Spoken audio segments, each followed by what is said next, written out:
कुमा पीस के next episode 1132 में आप सभी का स्वागत है। आज के एपिसोड को देखकर मुझे कुमा के लिए यही लग रहा है।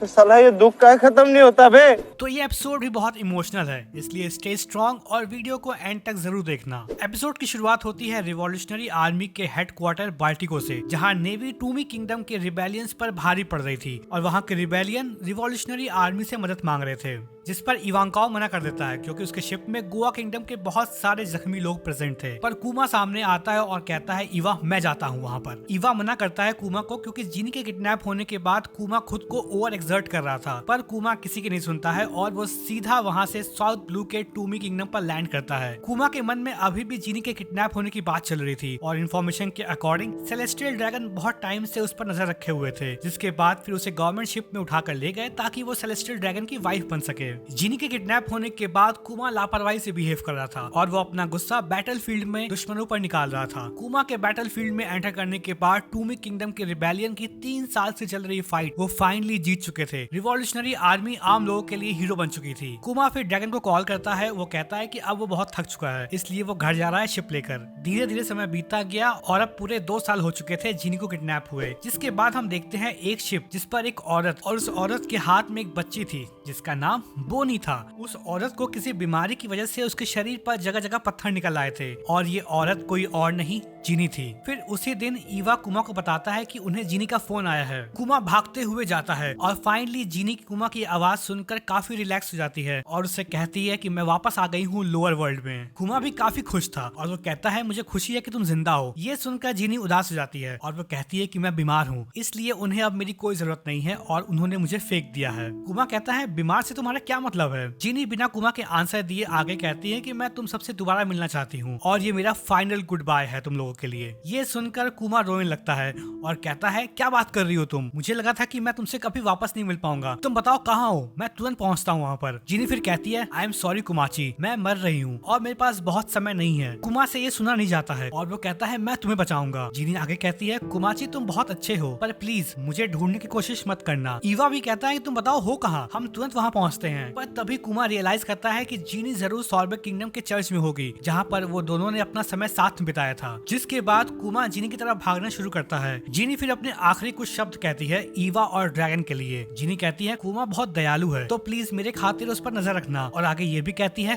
कुमाची I will always love you. सबसे अफसोस की बात तो ये है कि कुमा जिनी के फाइनल वर्ड्स भी नहीं सुन पाया क्योंकि जैसे ही वो अपने डेविल फ्रूट का यूज करके सॉर्बेक किंगडम के चर्च पहुंचता है जिनी मर चुकी थी। कुमा जैसे ही चर्च पहुंचता है और उसका हाथ देखकर सोच में पड़ जाता है कि आखिर उसे हुआ क्या है। तभी चर्च के बाहर प्रेजेंट बुढ़िया अंदर आती है अपने गैंग के साथ और वो कहती है कि जिनी ने उन्हें बताया था कि जब वो नेचुरल लाइट में आती है तब उसकी स्किन ब्लू हार्ड स्टोन में कन्वर्ट हो जाती है। उसे ऐसी हालत में देखकर कुमा बहुत रोता है और उसे जिनी के साथ बिताए हुए पल याद आने लगते हैं। तभी वहाँ एक छोटी बच्ची जो कि जिनी की बेटी थी वो रोने लगती है। बुड्ढों की गैंग में एक आदमी बताता है जिनी ये ना सोचते हुए कि उसका क्या होगा, उसने पहली प्रायोरिटी अपनी बेटी को दी ताकि वो किसी भी तरह से जिंदा रहे और ये ध्यान में रखते हुए कि उसके पास समय बहुत कम है उसने सी क्रॉस करके अपनी बेटी को यहाँ सुरक्षित पहुँचा दिया। कुमा कहता है घबराओ मत जिनी, मैं तुम्हारी बेटी का ध्यान रखूंगा और उसे पाल पोस कर बड़ा करूंगा। कुमा फिर जिनी को दफनाता है और फाइनल गुड बाय कहता है। अब कुमा का रियल स्ट्रगल शुरू होता है क्योंकि भाई ने कभी बच्चे तो पाले नहीं थे, तो दूध कैसे पिलाना है, नहलाना कैसे है, वो सब कुमा को सीखना पड़ा। उसके आस पड़ोस के लोग बोले कि भाई तू इतना बड़ा है कि अगर तू रात में सोते समय अगर बोनी को दबा देगा तो वो पिलपिली हो जाएगी, इसलिए उसको रात में एक लोहे के पिंजरे में बंद करके रखना। धीरे धीरे समय बीतता गया। कुमा जिनी के खोने के दुख से बाहर आ रहा था और दूसरी तरफ बोनी भी बड़ी हो रही थी, पर यह कुमा की खुशी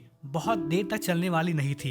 एक रात बोनी सोकर उठती है और उसी समय कुमा भी काम निपटाकर वापस चर्च लौट रहा था और कुमा के चेहरे पर अलग ही खुशी थी अपनी बेटी से मिलने के लिए। पर उस रात बोनी के चेहरे पर वही सेम ब्लू स्टोन निकल आता है जैसे कि जिनी के चेहरे पर था। जिसके बाद अगली सुबह कुमा सबसे पहले अपने चर्च की सारी विंडोज को बंद कर देता है। कोई भी सॉर्बेक किंगडम का डॉक्टर उस ब्लू स्टोन वाले डिजीज से फेमिलियर नहीं था। कोई डॉक्टर कहता है इसको धूप में ले जाकर टेस्ट करते हैं और कोई डॉक्टर को यही नहीं समझ में आ रहा था कि ये बीमारी है कौन सी। नेक्स्ट सीन में हम देखते हैं कुमा फैसला कर चुका था रिवॉल्यूशनरी आर्मी को छोड़ने का, और वो बताता है ईवा और ड्रैगन को कि बोनी को भी वही जीनी जैसी बीमारी लग गई है, इसलिए वो ऐसा कर रहा है। ड्रैगन भी कहता है कि मैं भी अपने एंड से सभी डॉक्टर से इस बीमारी के सॉल्यूशन के बारे में जरूर पूछूंगा। कुछ समय और बीता और अब हमारी बोनी 5 साल की हो गई थी। वहाँ के बच्चे बोनी को वैम्पायर बोलकर चिढ़ाते थे क्योंकि वो धूप में बाहर नहीं आ सकती थी। एक लड़का तो जीनी को क्रॉस दिखाकर डराने की कोशिश कर रहा था, पर जीनी भी कहाँ कम थी। वो भी उड़ता हुआ किक मारते हुए कहती है, अरे बेवकूफ, तुम चर्च में हो इस समय। कुमा के डर के मारे हालत खराब थी कि कहीं बोनी गेट के बाहर न चली जाए, और यहाँ तक कि बोनी का डोर के पास तक जाना ही कुमा को बेचैन करने के लिए काफी था। कुमा के डर को देखकर बोनी कहती है कि आप डैडी बहुत डरपोक हो, मैं तो केवल उन बच्चों के साथ मजाक कर रही थी। कुमा कहता है प्लीज मजाक में भी ये काम मत करना, जिस पर बोनी कहती है अरे आप घबराओ मत, मैं ऐसा कोई काम नहीं करूंगी जिससे आपको दुख हो। बोनी कहती है उन बच्चों ने मेरे चेहरे के पत्थर का मजाक उड़ाया, क्या ये बहुत बदसूरत है? पर इसमें मैं क्या कर सकती हूँ, ये तो एक बीमारी है। इतने में कुमा बोनी को चीयर करने के लिए कहता है, अच्छा वो तुम अपने ज्वेल्स के बारे में बात कर रही हो, मुझे लगता है कि ये उन्हें भी चाहिए क्योंकि ये इतने सुंदर जो हैं। ये सुनकर बोनी एकदम खुश। अगले सीन में हम देखते हैं कि कुमा बोनी से पूछता है अगर तुम ठीक होने के बाद ट्रेवल कर पाई तो तुम कहाँ जाना चाहोगी? जिस पर बोनी कहती है क्या आप स्काई आइलैंड के बारे में जानते हो? जिस पर कुमा कहता है कि क्या आसमान में भी आइलैंड होते हैं? बोनी कहती है हाँ है ना, मैंने इस किताब में देखा था। स्काई आइलैंड सन के करीब है, इसलिए शायद वहाँ पर निका भी होगा। निका का नाम सुनकर कुमा झूमने लगता है और उसके साथ साथ बोनी भी डांस करने लगती है। कुमा कहता है कि जब तुम 20 साल की हो जाओगी तब हम जरूर स्काई आइलैंड साथ चलेंगे। वैसे जब तुम 19 साल की होगी तब तुम कहाँ जाना चाहोगी? बोनी कहती है फिशमैन आइलैंड। उसी रात एक डॉक्टर कुमा से मिलता है और वो बताता है कि बोनी को एक सैफायर स्केल नाम की एक बीमारी है जिसे कि क्योर करने का कोई तरीका नहीं है। डॉक्टर आगे कहता है कि सनलाइट, मूनलाइट या फिर किसी भी तरह के नेचुरल लाइट से ये स्टोन बाकी हिस्सों में फैलते हैं, पर अगर तुम हर तरह से लाइट के कांटेक्ट को रोक भी दोगे तब भी ये बीमारी धीरे धीरे बढ़ती जाएगी। इतने में ही बोनी भी नींद से जाग जाती है। डॉक्टर फिर आगे कहता है कि मैं देखो ईमानदारी से कह रहा हूँ, तुम्हारी बेटी मैक्सिमम 5 साल और जिंदा रहेगी और वो अपने 10th बर्थडे तक जिंदा नहीं रह पाएगी। कुमा रोते हुए कहता है डॉक्टर आप कुछ कर नहीं सकते क्या? डॉक्टर कहता है अभी तो इस बीमारी का कोई इलाज नहीं है। ये सोचते हुए कि बोनी के पास अब मैक्सिमम 5 साल है, कुमा रोते हुए वापस चर्च में आता है और जैसे ही वो अंदर रूम में जाता है बोनी बिल्कुल उसके सामने खड़ी रहती है। कुमा अपनी रोती हुई आंखों से कहता है बोनी मुझे तो लगा था कि तुम सो रही हो। बोनी कहती है मैंने सब सुन लिया, मैंने किसी को 10 ईयर ओल्ड्स कहते हुए सुना। आप रो रहे हो क्या? ये बात जो आप बाहर कर रहे थे वो मेरे बारे में थी ना? कुमा कहता है हाँ बिल्कुल, ये तुम्हारी बीमारी से रिलेटेड था। डॉक्टर कह रहा था कि जब तक तुम 10 साल की नहीं हो जाती तब तक तुम ठीक नहीं हो पाओगी। मैं ऐसे ही थोड़ा उदास हो गया था कि तुम्हें 5 साल और इंतजार करने पड़ेंगे ठीक होने के लिए। बोनी काफी खुश थी क्योंकि उसे लग रहा था कि जब वो 10 साल की हो जाएगी तब वो ठीक होगी। बोनी फिर आगे कहती है कि उसके बाद हम दोनों एक साथ ट्रिप पर चल सकते हैं ना? कुमा भी ना चाहते हुए भी उसकी बात से एग्री करता है। एक साल ऐसे ही और बीतने के बाद सॉर्बिक किंगडम का नाइटमेयर फिर से वापस आ जाता है। किंग बेकोरी, जो काम बेकोरी 10 साल पहले किया था वही काम वो दोबारा कर रहा है। किंग बेकोरी हर उस इंसान को मारना चाह रहा था जो इस किंगडम की डेवलपमेंट को धीमी कर रही है। ये देखकर कुमा बहुत गुस्से में आ जाता है और यहीं पर एपिसोड 1132 समाप्त। अगर वीडियो अच्छी लगी हो तो लाइक करो, शेयर करो, सब्सक्राइब करो।